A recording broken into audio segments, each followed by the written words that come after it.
Hello all, I'm Suyash, an educator on Unacademy. You can follow me on Unacademy Learning app where you can find my other courses as well. This lesson is going to take you through some very interesting idioms and phrases which you can actually use in your daily life to make your conversations more and more interesting and happening.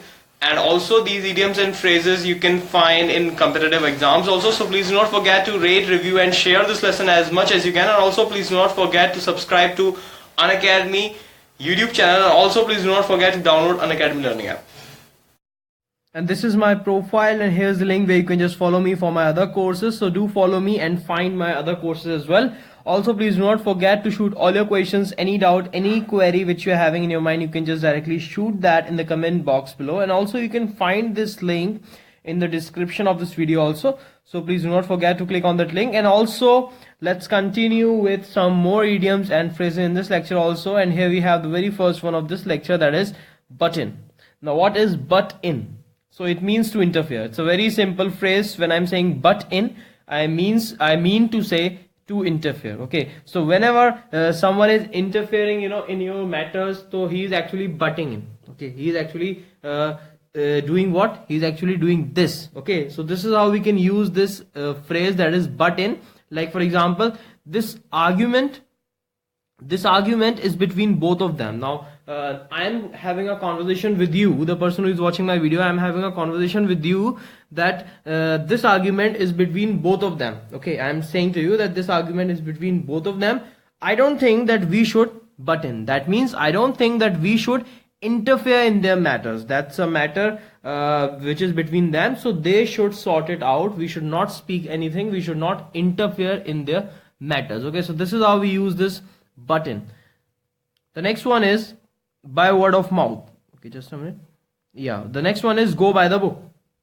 Okay, now what is this go by the book? It means operate according to the rules. It means operate according to the rules. That means, when I'm saying going by the book, then it means going by the things which are written in the book, and the rules are written generally over there. So it means that operating according to the rules. When I'm doing something according to the rules which are mentioned for doing particular things, so when I'm just following those rules to do something, then it means that I am going by the book. Okay, like for example, when I was a trainee, like when I was getting training, when I was a trainee, my trainer did everything by the book just to help me learn the procedures. Now see, when you are learning something, then you do everything by the book. That means you follow the rules to do everything, because you are a newbie to that. Okay, you are a fresher, you don't know things much, so you just do everything by proper rule and regulations. Okay, but your trainer is actually not a newbie. He has trained many students, but still he did everything by the book. Why? He did everything according to the rules. Why? Just to help you learn the procedure, just to help, so that you all the trainees can learn the exact procedure, like how to do it. Okay, so that's how we can use this go by the book. That means operate according to the rules. Now the next word is by word of mouth. Now what is this by word of mouth? So when I'm saying by word of mouth, I mean to say the informal verbal passing of information from one person to another. Okay, like when I informally pass the information to other person, like I just speak it out and I just informally pass the information to other person, then it is by word of mouth. Like it means, I don't have any paper, I don't have any proof to show, I'm just saying it out. Okay, I'm just giving him the information by speaking, that's it. Whatever I'm speaking, I don't have any proof for that. I don't have any written proof for that. I don't have any audio proof for that. I'm just speaking it. I'm just telling him that, yeah, this is how it goes, or this is how it happens, or this is what the matter is. So I'm just speaking something, okay, without any any proof. I'm just informally, verbally passing the information to other person. So when this is the case, the phrase which I can use is by word of mouth. Okay, like for example, don't believe on this information, you have just heard it by word of mouth. Obviously, when some information reaches to you, then you should not start believing it at once. You just heard something and you should not start believing it at once. Yeah, it is like this only, I've heard it and it should be like this only. Obviously not. Someone has just told you.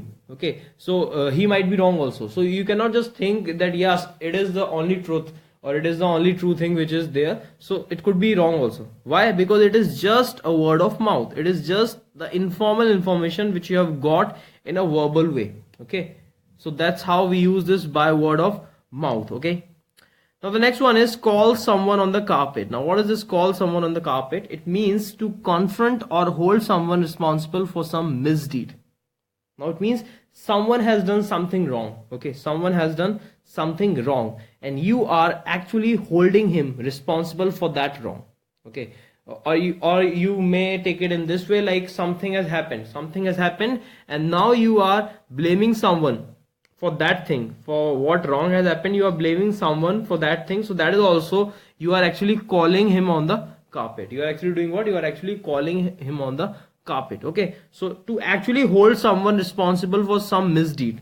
Okay, that misdeed may be directly done by him, or that misdeed may have happened because of him indirectly. So it could be any case. Okay, so whenever something bad or something wrong has happened and you are holding someone responsible for that, then you are actually calling him on the carpet. Okay, like for example, I got called on the carpet for being late again. I got called on the carpet for being late again. Now the mistake, the wrong thing which I did was I got late. Okay, I got late, and because I got late, that was a mistake which was done by me. Because of that, I got called on the carpet. Now what is this? I got called on the carpet. That means I was held guilty, or I was held responsible for that you were late or you got late. Okay, so that's how we can use this call someone on the carpet. Now the next one is call someone's bluff. Now what is this call someone's bluff?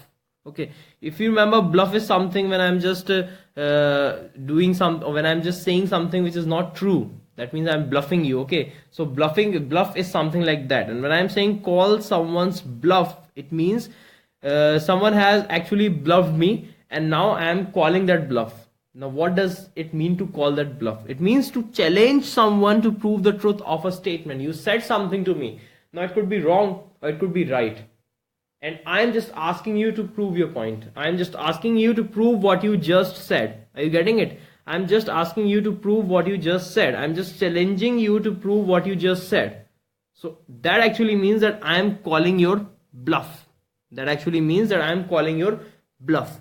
I hope you must be getting. To challenge someone to prove the truth of a statement. Anyone said something, let's say you said something to me, and now I want to have proof.